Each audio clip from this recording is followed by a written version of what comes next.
안녕하세요. 저는 수원 세한교회 주진 목사입니다. 여러분 만나뵙게 돼서 기쁘고 또 영광으로 생각합니다.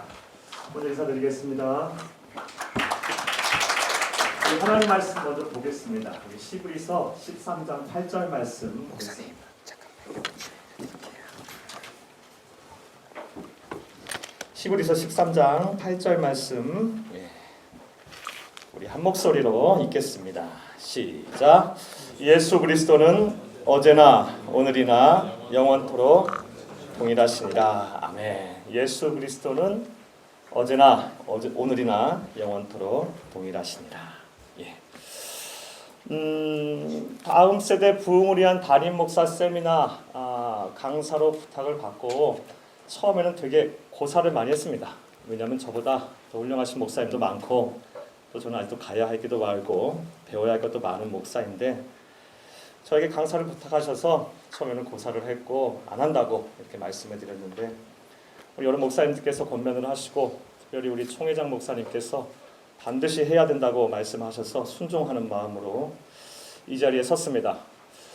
왜 목사님들이 특별히 총회장 목사님께서 저를 이 자리에 세웠을까 곰곰이 생각을 해보고 또 기도하면서 생각을 해보니 두 가지 이유가 있는 것 같습니다. 무엇보다 저는 젊은 목사입니다. 그래서 다음 세대들과 더불어서 오랫동안 목회를 해야 합니다. 더 무거운 책임감을 가지고 목회하라고 이렇게 저를 이 자리에 세우신 것 같습니다. 또 다른 이유는 제가 하나님의 은혜로 말미암아 과거에도 다음 세대의 부흥을 경험했고 지금도 다음 세대의 부흥을 경험하고 있기에 이 부흥한 경험을 나누고 또 소개하라라는 측면에서 저를 강사로 세우신 것 같습니다. 저는 하나님의 은혜를 참 많이 받은 사람입니다. 제가 2017년 5월 우리 세한교회 담임 목사 부임한 이래 2년 7개월 만에 주일 출석이 1000명 이상 늘었습니다. 주일 출석만 1000명 이상 늘었고 재적은 더 말할 것도 없고요. 더 감사한 것은 그 주일 출석 1000명 이상 늘은 사람 중에 80%가 새 가족들이거나 아니면은 일명 가나안 성도라고 하는 예수를 믿다가 떠난 사람들, 수평이동 거의 없습니다. 약 80%가 가나안 성도거나 아직 불신자였다가 예수를 믿은 사람들입니다. 더 고무적인 사실은 약 1000명 이상 늘은 주일 출석 가운데 70%가 40대 이하 다음 세대들입니다. 그래서 참 하나님의 은혜에 감사를 드립니다. 오늘 이 자리에서는 특별하게 말씀드릴 거 없습니다. 그냥 제가 부흥을 경험했고 또 지금 경험하고 있고 또 앞으로도 경험하기를 소원하는 이 부흥에 대해서 어떻게 그 부흥을 이루고 또 이루어가고 있는지 말씀을 드리면서 함께 나눔을 갖고 은혜를 누리고자 합니다. 여러분 모두에게 은혜가 되시기를 바라고 또 행여 어린 목사가 말하는 데 있어서 마음에 거슬리는 거 있다면 우리 용서하시기를 간절히 바랍니다. 다음 세대 부흥 어떻게 이룰까요? 먼저 이룰 위해서 다음 세대가 어느 세대인지 규정을 좀 해볼 필요가 있습니다. 여러분 다음 세대를 어디까지를 다음 세대로 보십니까? 10대? 20대? 어디까지 우리가 다음 세대를 봐야 하는 겁니까? 유아는 분명히 들어가는 것 같습니다. 그 다음에 어린이 분명히 들어가는 것 같습니다. 청소년 분명히 들어가는 것 같습니다. 청년 포함해야 될까요? 청년도 더 들어가는 것 같습니다. 그런데 저는 이 다음 세대를 규정할 때 30대, 40대까지를 저는 다음 세대로 규정합니다. 제가 왜 30대, 40대까지를 다음 세대로 규정을 하냐? 왜냐하면 이 30대, 40대들은 참 어중간한 세대입니다. 우리 한국교회가 70년대, 80년대 부흥을 우리가 다 알다시피 하나님의 은혜로 엄청난 부흥을 이뤄냈습니다. 하지만 이 30대, 40대들은 이 부흥을 직접적으로 경험한 것도 아니고 더 경험하지 않은 것도 아니고 어중간하게 이 부흥과 좀 소외되어 있는 세대라고 저는 생각이 됩니다. 무엇보다 이 다음 세대, 우리가 흔히 아는 유아, 어린이, 청소년, 청년의 부흥을 위해서는 이들의 부모가 되는 직접적으로 영향을 주는 이 30대, 40대들을 붙잡지 않으면, 이들의 영적 각성을 일으키지 않으면 절대로 부흥 없습니다. 그래서 교회에서 다음 세대의 부흥을 이루려면 항상 투트랙을 봐야 합니다. 30대, 40대의 이 영적 각성, 이 영적 부흥을 이루지 않으면 절대로 다음 세대 부흥 없습니다. 제가 현장에서 경험하고 있고 또 집중적으로 관심을 갖고 지금 사역을 하고 있는 분야가 이 분야입니다. 30, 40대를 깨워야 이 다음 세대의 부흥이 있습니다. 30, 40대를 놓치면 절대 부흥 없습니다. 근데 이 30, 40대가 오늘날 얼마나 많이 교회를 떠나고 있는지 모릅니다. 가나안 성도들의 대부분은 이 30, 40대입니다. 그러므로 오늘은 이 30, 40대까지 포함해서 우리 모두가 이 모든 세대를 어울릴 수 있는 부흥 전략에 대해서 시간 50분도 안 되니까 간단하게 말씀을, 또 식사도 하셔야 되니까 간단하게 말씀을 드리겠습니다. 자, 다음 세대 부흥을 어떻게 이룰까요? 40대 이하 어떻게 부흥을 이룰 수가 있을까요? 사실은 이 주제에 대해서 저는 여러 차례 강의를 우리 교단은 아니지만 타 교단에서 했습니다. 열정을 갖고 있는 목사님들이 우리 교회가 이렇게 부흥하고 성장하고 한다니까 이 단기간에 2년 7개월 만에 이렇게 급격한 부흥을 이루고 특별히 40대 이하의 이 다음 세대들이 많이 늘어난다고 하니까 강사로 초빙을 해서 열띤 토론도 했고 또 논의도 했었습니다. 그런데 이 목사님들이 어디 가서 강의를 하고 토론을 할 때마다 저에게 질문하시는 것은 크게 두 가지였습니다. 저는 이것을 우리 다음 세대의 부흥을 위해서 목사님들, 목회자들이 갖고 있는 선입견이라고 얘기하고 싶습니다. 항상 가면 두 가지 질문이 빠지지 않고 나왔어요. 저를 향해서 어느 선교단체 출신이냐라고 꼭 물어보시더라고요. 어느 선교단체 출신이냐. 그런데 저는 결론부터 말씀드리면 선교단체 출신이 아닙니다. 선교단체에서 훈련을 받아본 적도 없고 소속된 적도 없습니다. 물론 한국교회에 나와 있는 모든 선교단체 프로그램을 거의 다 알고 있습니다. 그러나 제가 소속돼서 훈련을 통해서 된 것이 아니라 책 보고 공부해서 학습을 통해서 된 것이지 무슨 이 소속이 되었다고 하는 것이 아닙니다. 왜 목사님들이 그렇게 생각을 할까 곰곰이 생각을 해보니 80년대 90년대 이후에 한국교회의 부흥을 주도한 그리고 다음 세대 부흥을 주도하고 있는 이 목회자들 대부분이 선교단체 출신 그리고 선교단체에서 훈련을 받으신 분들이라 아마 그렇게 생각하신 모양입니다. 아무래도 선교단체에서 훈련을 받으면 제자 훈련이나 여러 가지 프로그램을 창의적으로 조성하고 만드는 데 있어서 좀 탁월하시겠죠. 그러나 저는 말씀드렸다시피 철저하게 교회맨입니다. 저는 아버지가 개척한 교회에서 6살 때부터 새벽 예배 반주를 했습니다. 6살 때부터 반주를 했어요. 천막교회 그 당시에요. 그리고 교회 학교 때는 유치부 교사를 했고요. 중학교, 고등학교 때는 교회 학교 교사를 했고요. 대학생이 돼서는 중고등학교 교사를 했고요. 그리고 저는 목사가 되기 전에는 음악을 했던 사람입니다. 29살 되기까지 목사가 되라고 생각도 안 했습니다. 저는 성악했고 합창 지휘했고 기사 지휘했던 사람입니다. 18년간은 교회에서 음악 감독으로 살았습니다. 전도사로 살았고 부목사로 살았고 철저하게 교회에서 훈련받았고 교회에서만 컸습니다. 그런 저에게 철저한 교회민이었던 저에게 과거 청년 사역을 할 때도 하나님께서 놀라운 부흥을 보게 하셨고 지금도 보게 하시고 앞으로도 그 부흥을 간절히 기대하고 있습니다. 제가 뭘 말씀드리려고 하냐면 굳이 선교단체 출신이 아니더라도 우리가 좀 자신감을 가져야 된다는 생각이 듭니다. 교회맨도 됩니다. 교회에서 훈련받고 교회에서 하나님의 은혜 가운데 살아도 다 부흥할 수 있습니다. 할렐루야! 말씀 꼭 드리고 싶어요. 또 다른 질문, 어디나 가면 저에게 하는 질문은 무슨 프로그램을 가지고 교회가 부흥했냐고 저에게 꼭 물어보십니다. 쉽게 얘기해서 당장 써먹을 만한 뭔가를 달라라는 겁니다. 당장 써먹을 만한 프로그램을 좀 달라라는 거예요. 교회가 부흥했으니 어떤 프로그램을 갖고 성장했냐는 겁니다. 그런데 그런 질문 받을 때마다 난감합니다. 왜냐? 드릴 프로그램이 없어요. 물론 우리 교회에 아기 학교도 있고 청소년, 청년, 어린이, 제자훈련 프로그램도 잘 되어 있습니다. 아주 잘 되어 있습니다. 그것도 잘 시스템화했습니다. 하지만 그것이 부흥의 본질이 아니기 때문입니다. 그것 또한 필요합니다. 언제 시간이 되면 그런 얘기도 한번 여러분에게 드리겠습니다. 그걸 어떻게 창의적으로 조성해갖고 시스템화하는지. 그런데 그게 부흥의 본질이 아닙니다.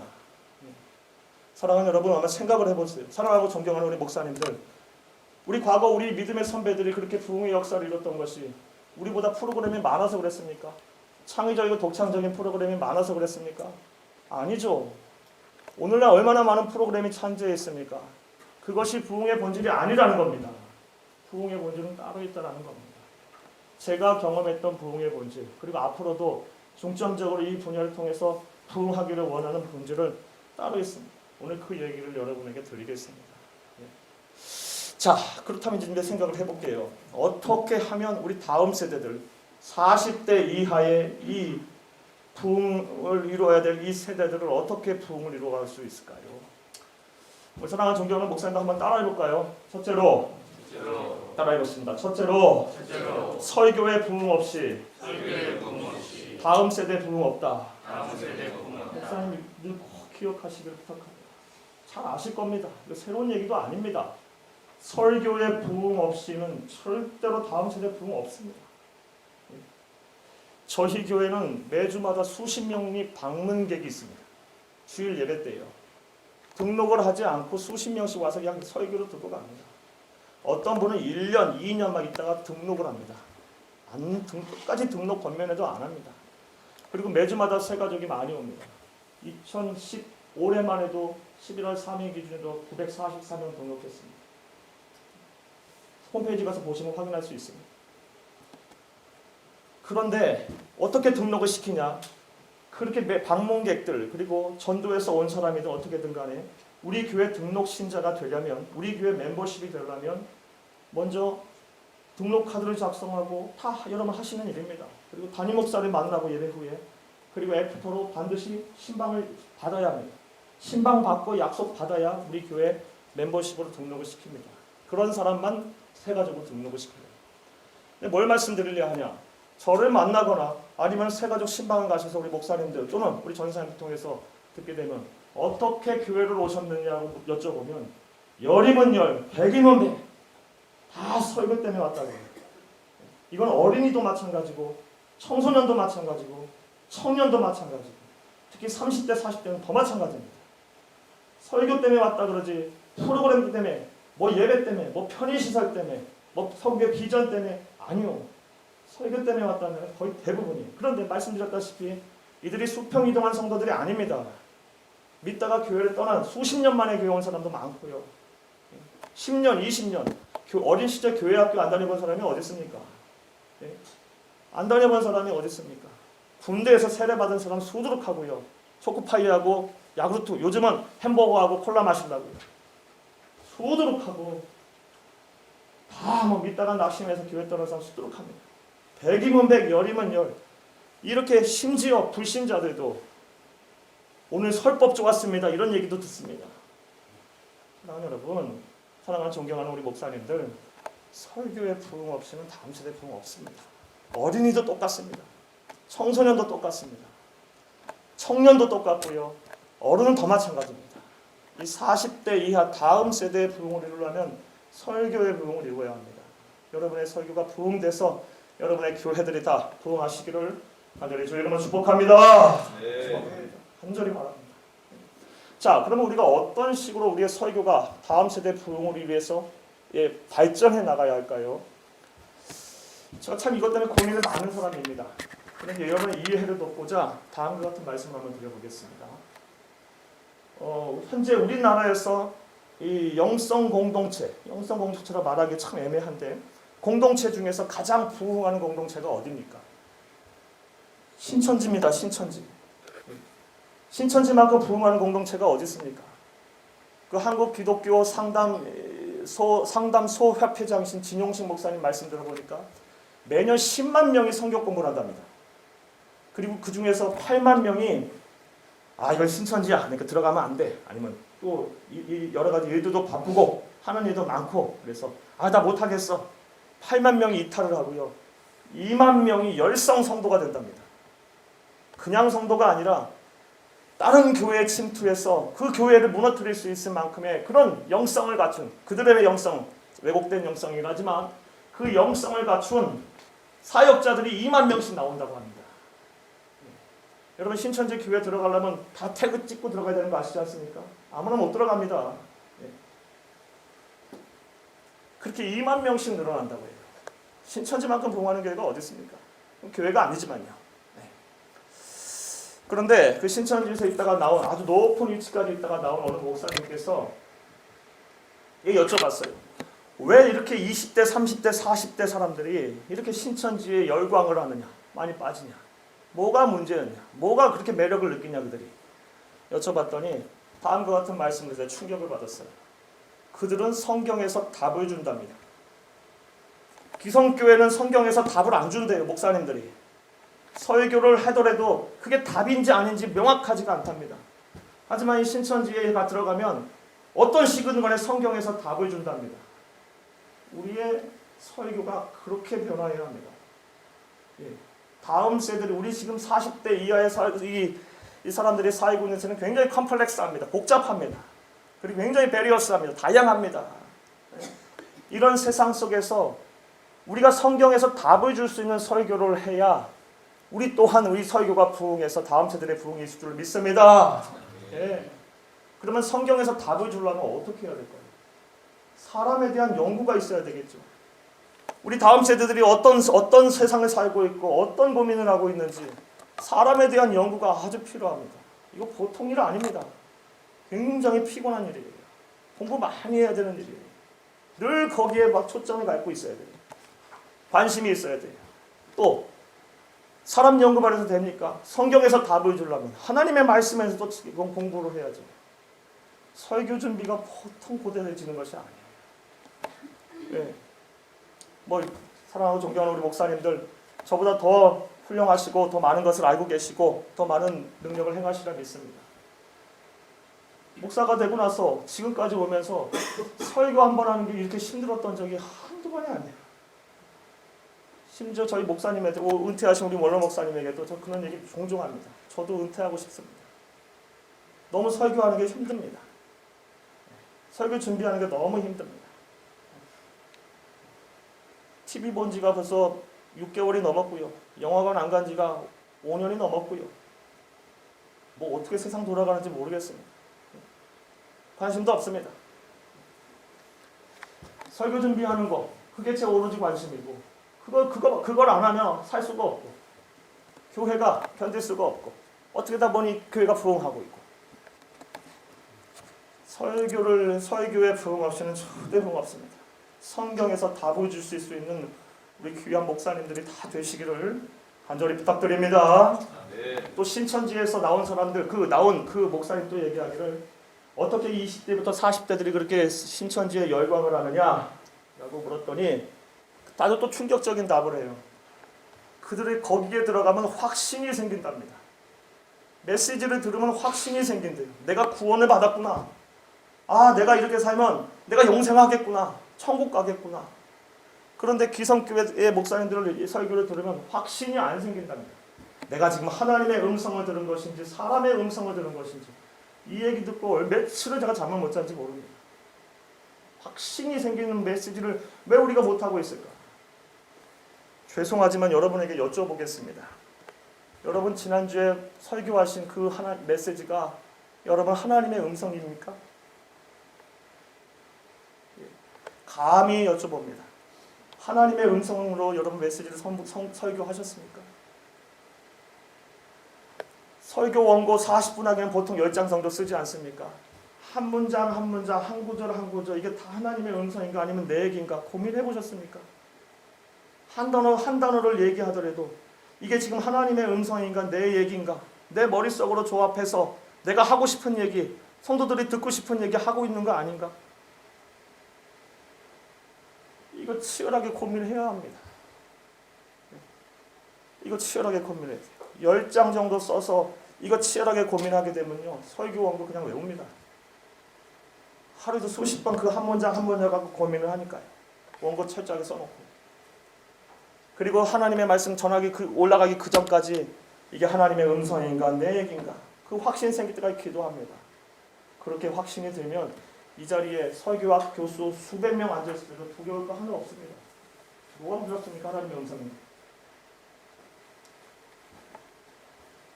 하나님께서는 저에게 그런 마음을 주셔서 참 감사합니다. 그리고 그런 깨달음을 귀한 목사님을 통해서 알게 하셔서 감사합니다.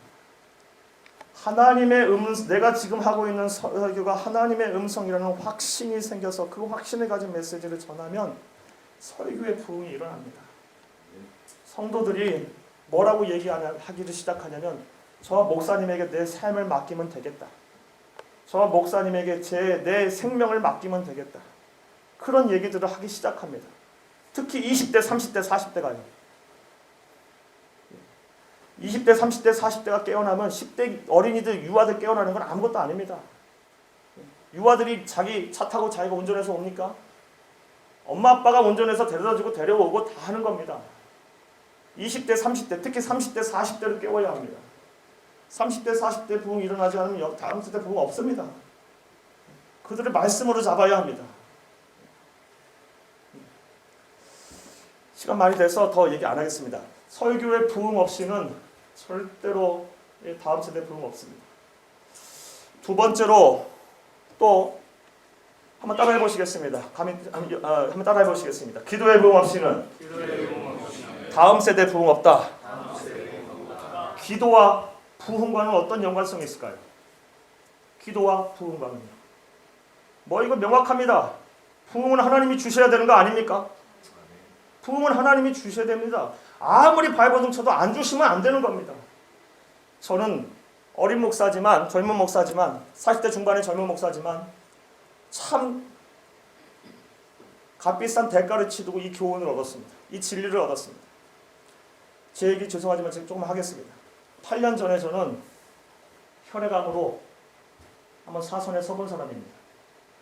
혈액암 4기로 당장 치료하지 않는다면 3개월 만에 죽는다는 소리를 들어본 사람입니다. 제가 8년 전에 어떤 사역을 했냐? 청년 사역, 대학생 사역을 참 열심히 했습니다. 얼마나 열심히 했느냐? 참 제가 생각해도 우리 부목사님들 그렇게 못하고 있어요. 어떻게 그때는 그렇게 했는지 모르겠어요. 새벽 4시면 저희 교회는 4시 50분에 새벽 예배를 드립니다. 4시면 부교육자들 차량 운행해야죠. 예, 4시면 일어나서 차량 운행하고 4시 50분부터 5시, 6시까지 새벽 예배 드리고 6시에 바로 우리 교회 주변에 있는 성균관대학교 갑니다. 거기서 8시까지 전도를 했습니다. 김밥 먹는지 마는지 하고 한 2-3시간 전도하고 또 교회 와서 오전 내내 교회 일하고 점심때 되면 또 성균관대학교 가서 전도하고 그리고 저녁에는 밤 10시까지 했습니다. 그렇게 전도를 했더니 하나님의 은혜로 그래도 부흥을 보게 하셔서 1년 2개월 만에 120명 정도 되는 대학생들이 한 60명이 더 늘어나더라고요. 180명 정도. 그런데 진정한 부흥은 그 다음부터 왔어요. 2011년 9월에 그날도 밤 화요일입니다.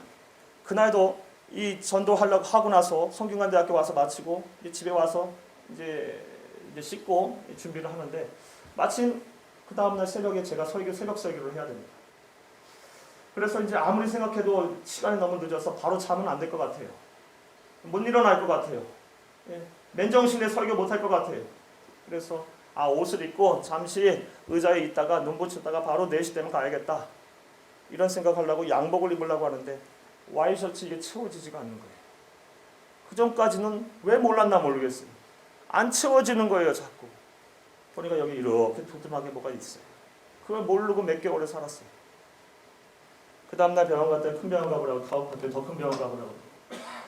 그래서 강남세브란스에서 진단 받기를 조직검사 다 하고 혈액암이니까 빨리 너무 급성으로 또 혈액암 중에서 종류가 40가지인데 그 중에서도 악성이고 또 희귀종 암이기 때문에 당장 치료하지 않으면 3개월밖에 못 삽니다. 얘기 들었습니다. 그리고 나서 1년을 항암 치료를 독하게 했고요. 방사선 치료를 40번 했습니다. 머리 다 빠지고 지금보다 17kg 빠졌습니다. 그런 사역, 그리고 항암하는 과정에서 4개월 정도 지나니까 백혈구가 다 죽어버려갖고 사람을 못 만나요. 면역이 떨어져서. 무균실에 2주마다 한 번씩 가봤고요. 한동안요. 무균실에 들어가면 할 게 없습니다. 다 먹는 것도 다 쌀만 먹어야 하고 사람도 못 만나고. 그리고 폐혈증 와가지고 중환자실에서 누워봤어요. 중환자실에서 폐혈증이 와가지고 몸이 마비돼서 아무것도 못하고 그냥 눈물 흘려가며 기도했던 적도 수도 없었어요. 그렇게 그 암투병을 하면서 제가 할 수 있었던 건 딱 2가지입니다. 기도하는 거죠. 기도도 뭐 무슨 기도를 합니까? 하나님 살려주세요. 아직 저 할 일 남았잖아요. 하나님 살려주세요. 뭐가 필요합니까? 사람이, 저 우리 성도들에게 종종 얘기하는데 이 죽음 앞에 두게 되면요. 요거보다 못한 존재예요. 공부하고 가진 거 아무 소용이 없어요. 하나님 앞에 서야 되는데 이런 존재, 이거보다 못한 존재처럼 보이더라고요. 하나님 살려주세요 하나 하고 또 하나 대학부 저렇게 놔두면 안 되잖아요. 제가 전도해서 믿은 그 수명의 성도들 다 나갈 거지 아니에요. 사라질 거 아니에요. 하나님 부흥하게 해주세요. 저 빈자리 느껴지지 않게 해주세요. 제가 당장 치료될 줄 알고 우리 부목사님들이 돌아가면서 설교하고 이렇게 했어요. 그런데 치료가 안 되잖아요. 1년을 그렇게 끌어가고 있습니다. 그 기도밖에 안 했어요. 그러다 어느 정도 시간이 지나자 설교를 해야겠다라는 그것만이라도 해야겠다는 생각이 들었어요. 그래서 머리 다 빠졌을 때 모자 쓰고요. 그리고 사람 만날 수 없으니까 흰장갑 다 끼고요. 그리고 마스크 이렇게 다 끼고 있다가 설교 시간만 되면 여기 벗고 마이크 들고 설교하는데 이게 떨려갖고 이렇게 잡고 설교를 6개월을 했어요. 그런데 그때부터 하나님 부흥을 주시는 거예요. 600명을 늘어나더라고요. 기도하고 설교밖에 안 해요. 그전에는요, 종류가 다른 성경 공부를 5개 해도 됐어요. 한 주에. 한 사람이 혼자, 저 혼자. 저 성경 공부 굉장히 길게 합니다. 보통 한 4시간 합니다. 5개를 했어요. 매일 밤마다. 토요일 날은 2개를 하고, 주일날 또 2개 하고. 그런 거 하나 안 하고요. 애들하고 공 한번 차본 적 없고요. 애들하고 영화관 한번 가본 적 없고, 애들하고 밥 한번 제대로 먹어본 적 없어요. 바빠서 못해요. 기도하고 설교한 것밖에 없는데 하나님 그렇게 부흥을 주시더라고요. 저는 제가 부족해서 그런지 거기까지 저를 몰고 가서 죽음까지 생각하고 나서 그 부흥을 보게 하시더라고요. 기도해야 된다. 오직 주만 바라봐야 된다. 기도해야 된다. 저는 그거 죽음을 생각하면서 배운 교훈이 진리예요. 그래서 지금도 기도해야 되는 것 때문에 좀 걱정입니다. 성도가 수천 명이 되면 바빠요. 얼마나 바쁜지 모르겠어요. 근데 그만큼 또 기도 시간이 줄어들어요. 그래서 좀 걱정이에요. 우리 저희 부목사님 뒤에 계신데 우리 부교육자한테 우리 부목사님한테 매일 종종 하는 얘기가 있어요. 목사가 2시간도 안 하면 그게 목사냐? 하루에 2시간도 기도 안 하면 그게 목사냐? 저도 지금 목사가 아닐 것 같아서 지금 고민이에요. 지금 너무 바빠져서. 성도도 1시간 반, 1시간씩 기도하는데 목사가 2시간 넘게 그 영성 유지하냐? 무슨 능력이 나타나냐? 그래서 저 거의 고민이에요. 늘 고민. 잠을 안 자야 되나? 좀 더 줄여야 되나? 어떻게 해야 되나? 이게 고민입니다. 기도해야 부흥합니다. 그게 진리더라고요. 진리. 앞으로도 더 열심히 기도하려고 합니다. 오직 주만 바라보시고 기도하시는 여러분들이 다 되기를 사랑하는 존경하는 목사님 되시기를 간절히 주의 이름으로 축복합니다. 예. 그럼 목회자만 기도해서는 안 되죠. 교회가 부흥하려면, 특히 다음 세대가 부흥하려면 교사들도 기도해야 되고 어린이들도 기도해야 되고 청소년들도 기도해야 되고 청년도 기도해야 되겠죠. 어떻게 그들을 기도하게 만들까요? 이거 어떻게 해야 되죠? 간단합니다. 방법 간단해요. 같이 하면 돼요. 같이 하면 돼요. 내가 같이 하면 돼요. 교사가 같이 하면 돼요. 여러분 하루에 10분씩 전화통 붙들고 교사가 어린이들을 위해서 기도해 줘봐요. 매일 그렇게 해줘봐요. 그 어린이가 기도할 사람 안 될까요? 10분이 30분 되고 30분이 나중에 1시간 됩니다. 우리 여전도사들이 님들이 우리 12명입니다. 교구 담당하는 여전도사님 풀타임으로. 이분들에게 무슨 문제가 생기면요, 성도들에게 문제가 생기면 무조건 가서 1시간씩 같이 붙잡고 기도하라고 합니다. 무조건요. 그러면요, 그렇게 다 몇 주가 지나면 그 사람 문제 해결되고 그 사람이 다 변화됩니다. 20대, 30대, 10대 다 그렇게 됩니다. 다 변화됩니다. 하나님은 어제나 오늘이나 동일하시니까요. 영원토록. 예. 기도하면 됩니다. 기도하면 됩니다. 이 시간 많은 말씀 들으셨고 또 저보다 더 많은 경험도 갖고 계시고 체험도 갖고 능력도 갖고 계신데 감히 말씀드리기는 기도하시기를 간절히 부탁을 드립니다. 자, 또 우리 어떻게 해야 부흥을 이룰 수가 있을까요? 어떻게 하면 부흥을 이룰까요? 부흥의 본질은 뭘까요? 한번 따라 하시겠습니다. 셋째로 전도 없이 다음 세대 부흥은 없다. 전도 없이 다음 세대 부흥 없습니다. 이건 분명한 사실입니다. 전도해야 부흥합니다. 이건 당연한 거 아닙니까? 제가 이런 소리 어디 가서 했더니 양적 부흥만 부흥입니까? 이런 얘기를 하더라고요. 그리고 심지어 저희 마음을 아프게 하는 얘기. 그렇게 따지면 신천지가 제일 부응하는 거죠. 이런 소리를 해서 얼마나 마음이 아팠는지 모릅니다. 기성교회 목사님이 우리 교단은 아니어서 다행입니다. 양적 부흥만이 부흥이냐? 질적 부흥을 해야지. 막 이런 소리를 하셔서 얼마나 제가 마음이 아팠는지 모릅니다. 질적 부흥은 곧 양적 부흥 아닙니까? 예? 그게 뭐가 다릅니까? 사기쳐서 데려오는 겁니까? 아니지 않습니까? 질적 부흥은 곧 양적 부흥입니다.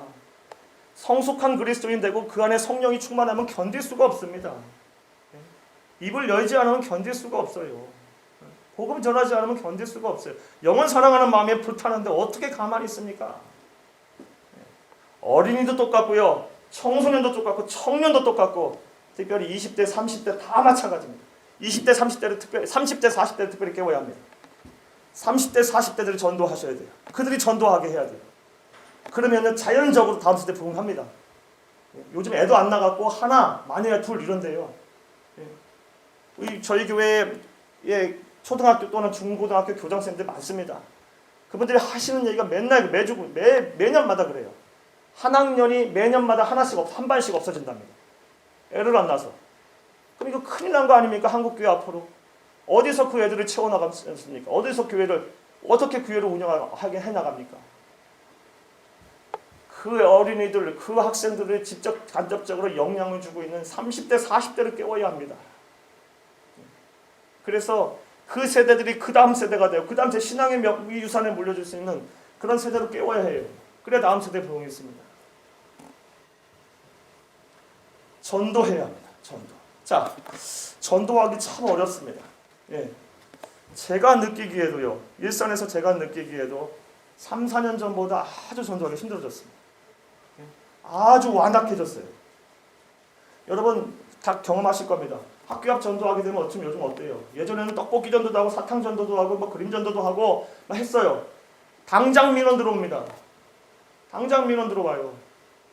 이상한 사람이 있다고요. 당장 민원 들어와요. 저희 교회 매주 들어와요. 매주 민원. 매일 나가는데 두려워하지 마세요. 그런 사람도 있고 그렇지 않고 구원받는 사람 더 많습니다. 두려워 안 합니다. 주저하지 말라고 나가라 합니다. 뭐라고 하면 뭐라고 합니까? 우리가 뭐 헛한 얘기 합니까? 복음을 전하고 있어요. 자, 또 청소년 만날 데가 없다고 얘기합니다. 왜 만날 데가 없습니까? 학원 가 있는데 얘들 다. 독서실에 다 가 있는데. 도서관에 다 가 있는데. 단지 우리 눈에 안 보일 뿐이지. 도서관에 가면 있습니다. 도서관 요즘 10시까지 합니다. 웬만한 시립도서관들이요. 구립도서관 다 마찬가지입니다. 11시까지인가요? 11시까지 합니다. 다 있습니다. 가면요. 바글바글 합니다. 만나면 됩니다. 지금도 만나면 10명 중에 2-3명은 응답합니다. 노방을 해도요. 10명 중에 2-3명은 응답을 해요. 안 나가니까 안 되는 겁니다. 고린도전서 1장 27절에 하나님께서는 전도라는 미련한 것을 통해서 영혼을 구원한다고 말씀하시지 않았습니까? 전도 되게 미련한 거 아닙니까 이거?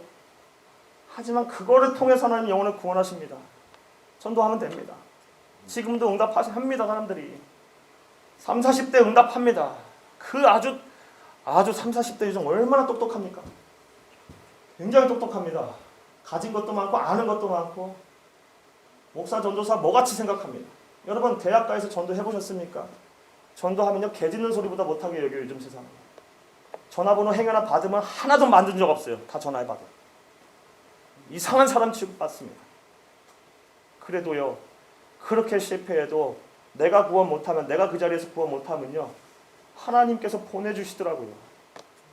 무신론자를 통해서도 전도해서 보내주기도 하고 무당 통해서도 보내주기도 하고 전도를 하니까 보내주더라고요. 안 하면 안 보내주더라고요.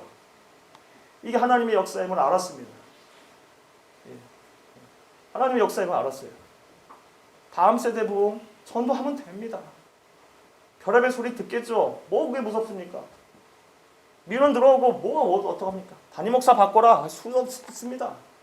요즘은 젊은 사람들이요 애기 깨웠다고 문 두드린다고 담임 목사부터 바꾸랍니다. 교회에다 전화해서. 안 받습니다. 저. 안 받아요. 뭐 받아요 제가 그게. 뭐가 아쉬워서. 그러다 지풀에 지쳐버립니다.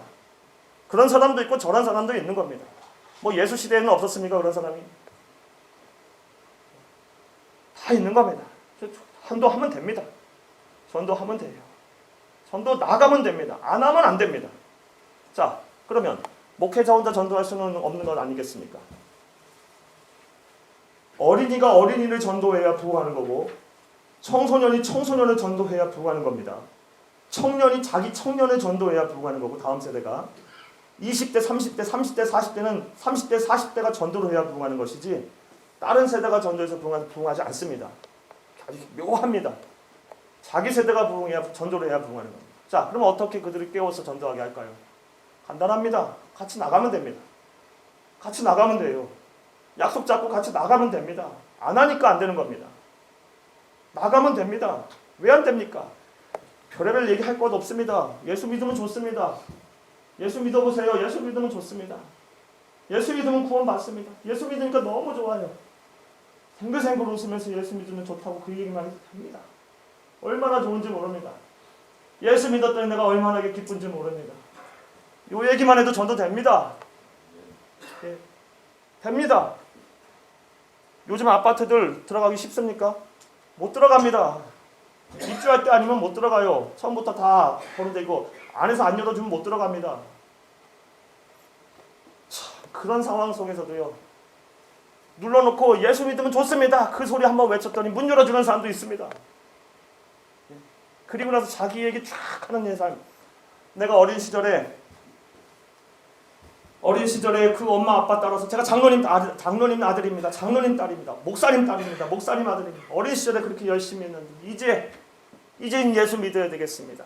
20대 30대 애기들 처없고 그렇게 애기 키우다가 너무 힘이 들어서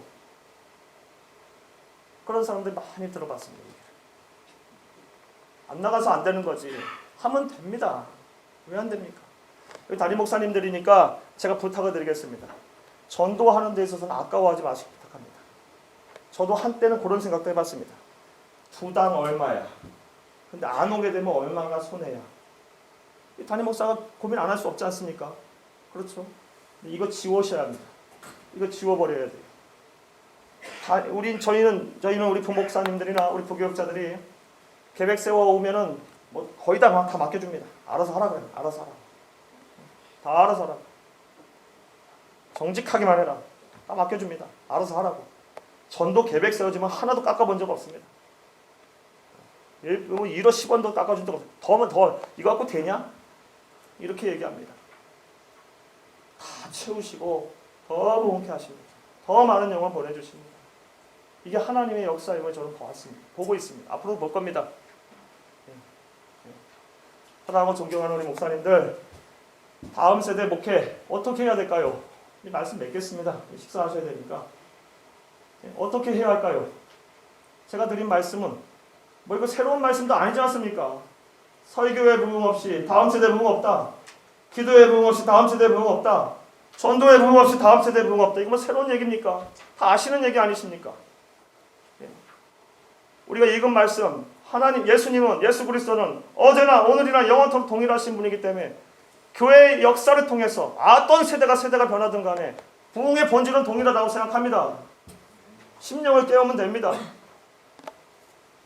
여러분 확신 있는 메시지를 전하시고 성경에서 답을 주시기를 부탁합니다. 이 얘기만 한번 더 할까요? 월간 교회 성장 2월호 보니까요, 여러분 보신 분도 계실 겁니다. 다음 세대들의 인식조사가 나왔습니다. 그 어린이 30개 교회 표본조사를 해서 플러스 마이너스 오차가 5%입니다. 거의 맞다고 봐야 되겠죠. 42% 교회를 다니는 어린이, 청소년, 청년의 42%가 구원의 확신이 없답니다. 그리고 교회에게 가장 바라는 게 뭐냐? 19.4% 일인데 약 20%가 예수님 만나게 해주세요입니다. 이거 듣고 잠이 옵니까? 여러분 산토끼 찾기 전에 집토끼마저 잃어버릴 상황입니다. 이 가난한 성도 될 겁니다. 좀 있으면. 어떻게 할 겁니까? 부탁합니다.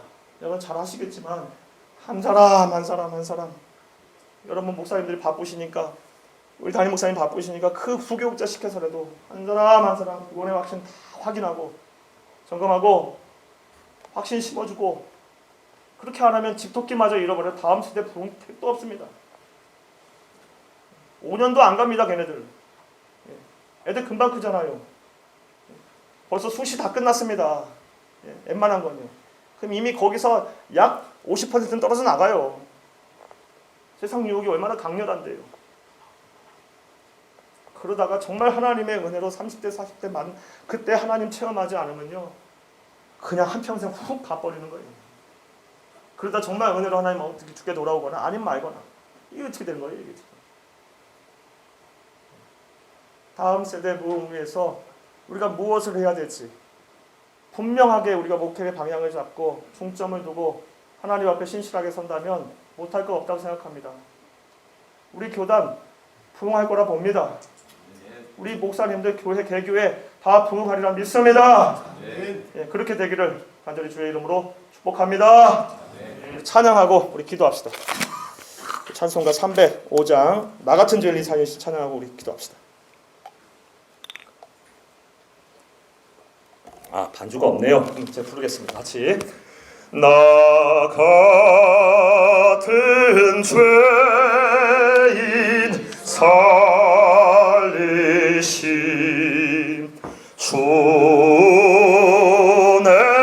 놀라워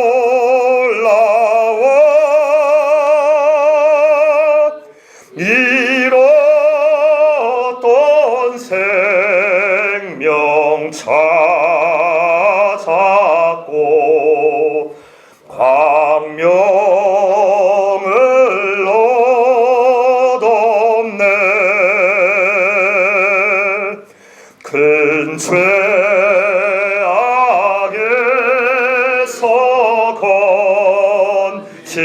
건지신 주네 고마워.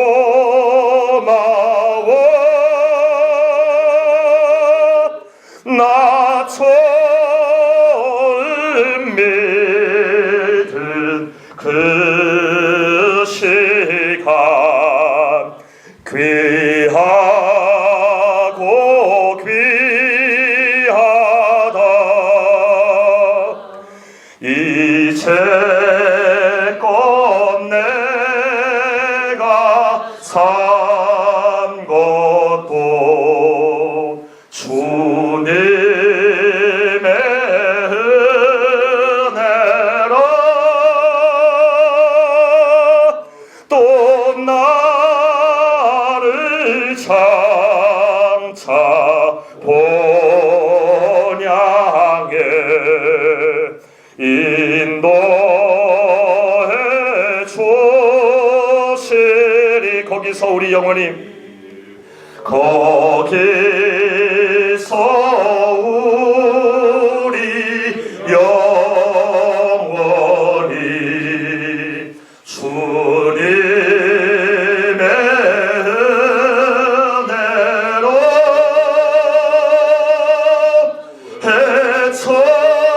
해처럼 밝게 살면서 주 찬양하리라. 우리 주여 세 번 부르짖고 앞에 기도하겠습니다. 주여, 주여, 주여. 아버지 하나님이여 우리에게 부흥을 주시옵소서. 아버지 하나님이여 하나님의 마음이 우리의 마음이 되고 아버지 하나님의 꿈이 우리의 비전이 되고 아버지 하나님이여 하나님의 성품이 우리의 인격이 되게 하시옵소서. 아버지 하나님이여 우리 다음 세대들의 우리의 부흥을 주시옵소서. 아버지 하나님이여 우리 목회자들이 깨어 일어나게 하여 주시옵소서. 변화되게 도와주시옵소서. 아버지 하나님이여 설교의 부흥이 없이는 다음 세대의 부흥이 없음을 알게 하시옵소서. 기도의 부흥이 없이는 다음 세대의 부흥이 없음을 알게 하시옵소서. 전도의 부흥이 없이는 다음 세대의 부흥이 없게 도와주시옵소서. 무엇보다 우리에게 맡겨주신 귀한 영혼들을 귀하게 여기게 하시옵소서. 아버지 우리의 어린 영혼들을 하나도 놓치지 않게 하시옵소서. 아버지 하나님의 분명한 구원의 확신 속에 아버지 하나님의 은혜 속에 살게 하시옵시고 아버지 우리 다음 세대들이 아버지 하나님 우리 교회들과 우리 교단과 한국 교회를 짊어지고 나가는 아버지 하나님 믿음의 묘상들 다 되게 하시옵소서. 아버지 이를 위해 부르셨사오니 이 사명 소홀히 하지 않게 하여 주시옵소서. 온전히 감당케 하시옵소서. 하시옵소서. 아버지 하나님 함께 하실 것을 믿습니다. 아버지 하나님 이를 위하여 수고하고 애쓰는 우리 목사님들 함께 하여 주시옵소서. 아버지 지치지 않게 하시고 피곤치 않게 하여 주시옵시고 아버지의 마음 힘들게 하고 불편하게 하는 사람들 없게 하여 주시옵시고 믿음의 동력자들을 아버지 이곳저곳 원근각지에서 불러주셔서 아버지 주의 몸된 계단 섬기시는 제단마다 하나님의 은혜가 넘쳐나게 하시고 복의 역사가 있도록 하나님 복을 내려 주시옵소서. 아버지 하나님의 우리 교단의 부흥을 주시옵소서. 우리 교단의 소망이 있게 하여 주시옵소서. 아버지 우리 교회의 미래가 있게 하여 주시옵소서. 우리 총회장님 비롯하여 모든 임원분들과 특별히 아버지 우리 총회 교육국 가운데 함께 하여 주시고 교육위원회 가운데 함께 하여 주셔서 아버지 하나님께서 주신 그 사명 온전히 감당하실 수 있도록 지혜 주시고 능력 주시고 믿음 더하여 주시옵소서. 아버지 하나님이여 모든 일정 가운데 하나님 함께 하여 주시고 우리의 마음이 새로워지게 하시옵소서. 우리의 마음이 새로워지게 하여 주시옵소서. 우리의 마음이 새로워지게 하시옵소서. 하나님이여 우리의 심령이 다시 깨어나게 하시옵소서. 성령 충만케 하시옵소서. 아버지 하나님 함께 하실 것을 믿습니다. 아버지 부흥을 주시옵소서. 하나님 주시옵소서. 하나님 주시옵소서. 아버지 만복의 근원이신 예수 그리스도의 이름으로 감사하며 간절히 기도합나이다. 아멘. 우리 강사님 다시 한번 박수로